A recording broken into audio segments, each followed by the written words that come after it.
from the local station. News4Jax starts now. Major developments tonight in the jail beating case involving a former Jacksonville sheriff's officer and a handcuffed woman. The I-team has learned there is a second videotape of another incident involving Mayra Martinez, and that tape has not been released, but details of what happened were given to News4Jax today by the State Attorney's Office. It follows a court hearing this morning where former Officer Akinyemi Borisade pleaded not guilty to battery charges. Jim Pickett was in court this morning and has much more on what he learned about Martinez late this afternoon. Jim? You know, what we have here is from this disposition statement from the State Attorney's Office. It was released to us this afternoon, and in it talks about that second beating of Mayra Martinez, and it says how this came about. It basically says that she was at fault and she was out of control at that time. It goes on and talks much more about her and has many things about Martinez. This video released by the sheriff is all we've seen of Mayra Martinez when she was punched by Officer Borisade at the end of April.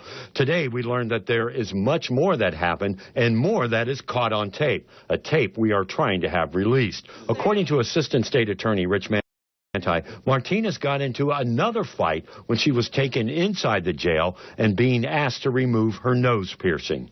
Following that, she was taken into the jail and in the intake vestibule got in a fight with a female corrections officer, and several additional male corrections officers had to intervene to additionally restrain her after that. Following that, she was taken and put in a holding cell and continued to physically act out, bang the door, kick things, and do activity like that. Today in court, the State Attorney's Office says that's all they can do is charge the officer with battery because the evidence doesn't suggest she was injured enough to charge Borisade with a felony. When you see this, and he was fired for this, sure. I mean, he's railing against her. He's punching her numerous times. Punched her three to four times, depending on which witness you... And the tape, when sure. we look at the tape. And it's really hard to tell from the tape how many of those connect, but we assume 3 or 4 punches, yes. That's why I think people are going to, and they're surprised that this is just a misdemeanor when somebody else would probably be charged with a felony because he's an officer. They would only be charged with a felony if, in fact, their punches resulted in great bodily harm. In this case, the punches did not result or can't be proven to have resulted in great bodily harm. That is something Martinez's attorney says is wrong. He has medical records that show she has severe back and neck injuries stemming from the beatdown from the officer. She's got 4 bulges in her neck and a bulge in her back. I've handled trucking cases for years and not seen somebody with 5 bulges and a herniation.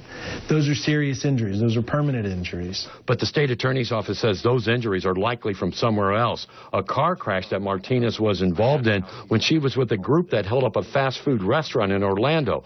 They flipped the car during that robbery. Because she got in a rather serious car crash while she was participating in an armed robbery in 2004 down in the Orlando area.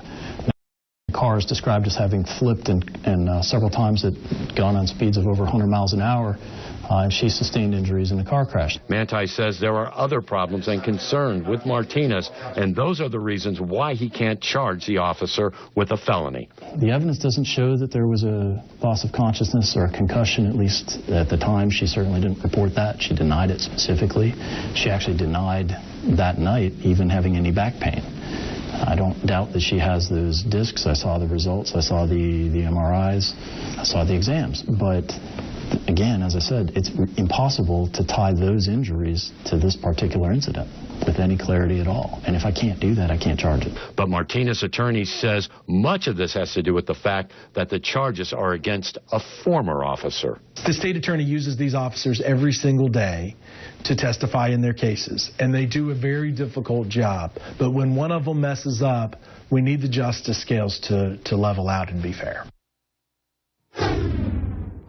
You know, we talked to John Phillips before this statement from the State Attorney's Office came out this afternoon. So he issued another lengthy statement about this, and I want to read you just a small portion of it.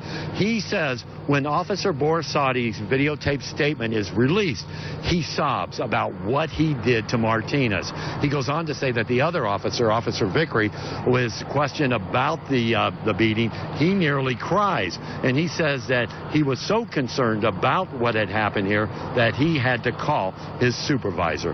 Now, again, there was much more to this statement, much more of what happened on here.